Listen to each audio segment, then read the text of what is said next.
was going to tell Lynn that Edna and I went on our honeymoon in Daddy's 57 Chevrolet. I had a 56, but we let them tear it up. And we went out and got Daddy's and drove off. And we went by, when we came back off our honeymoon, we went by Norman and Doris Rumble. And I'm going to Norman's funeral tomorrow. Norman Rumble passed away. And I'm going to try to recite Dee's favorite song. Vince Gill recorded it. They played it at her cousin's funeral.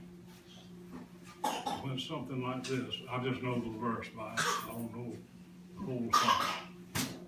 Look at you, still pretty as a picture.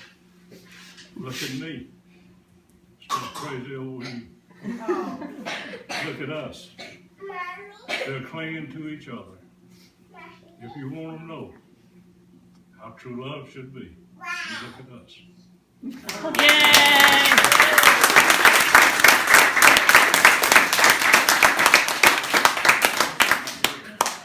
Now I'll tell you a story. About the snake bite. The snake bite in Papa's car. Yeah. Do what now? In Papa's car, the snake bite. Yeah, well, tell everybody about Euless first, because not everybody knew. Euless was a person who worked for my dad, both on the farm and down at the city. And he was quite a character. And quite a smeller. He smelled bad. Smelled real bad. No way to ride this, but anyhow, Euless and I was sawing tobacco wood one day right in front of where Euless lived. A little patch of hardwood. And a snake bit Euless on top of his foot.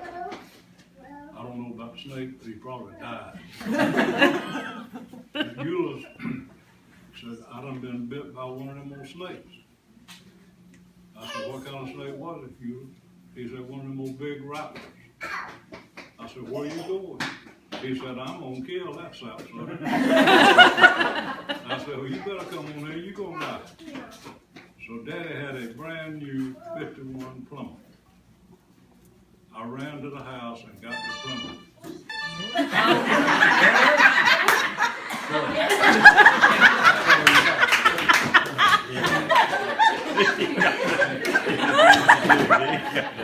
I ran to the house and got the car, backed up and picked Euless up. And the old wire road going out to the house was not paved at that time. It was just as rough as like a washboard. It took me 15, 18 minutes to get Euless to the hospital, but we got the #1 highway. Wait, did you suck the venom out of Euless's foot? No. No. I'd have to tell them bye. I did take a shoestring out of my little tennis shoes, tie a tourniquet around his ankle, but I did not cut across and stuff. And I don't know how the snake got through all that dirt. But we got the #1 highway, and Euless started throwing up in Daddy's new foot. And I knew who was going to have to clean that car. So, for a while I thought he was going to die, then I started sort of hoping he would. he didn't die. He lived. But Euless, when we got him to the hospital, Dr. Bronson told us that if he'd have been 5 minutes later, he'd have been gone. It bit him right on top of the foot. With all the little blood vessels all over your body, you know. Euless got over that, and he was bit again by a rattlesnake. He used to live over there where Keith Gunner lived, right there in the little house. And he was bit again. Euless, I got to tell this about Euless. One day, Daddy called me and said, will you come take Euless up to Bud Clinton? Bud lived on US 1, right there about where Tax Club of Doors. I said, yeah. I said, Daddy said it too. But I told him, and Euless didn't feel good. But Daddy wasn't feeling too good, but when I got in his pickup to take Euless, he got in the far side and he rode with us. Euless was between us. Euless had a guitar. I said, Euless, can you play that guitar? Yes, sir, what you want to hear? I said, anything you can play. He said, well, I'm going to play you a song that me and my brother T wrote. I said, what's the name of the song? He said, nicotine, kerosene, and caffeine.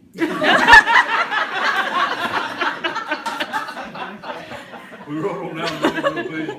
He said, you know, Charles, us about my brother. I said, what do you mean by that, Euless? He said, Mr. L, he done raised both of us. But anyhow, Euless was quite a character. I could write a book on him. He was something else.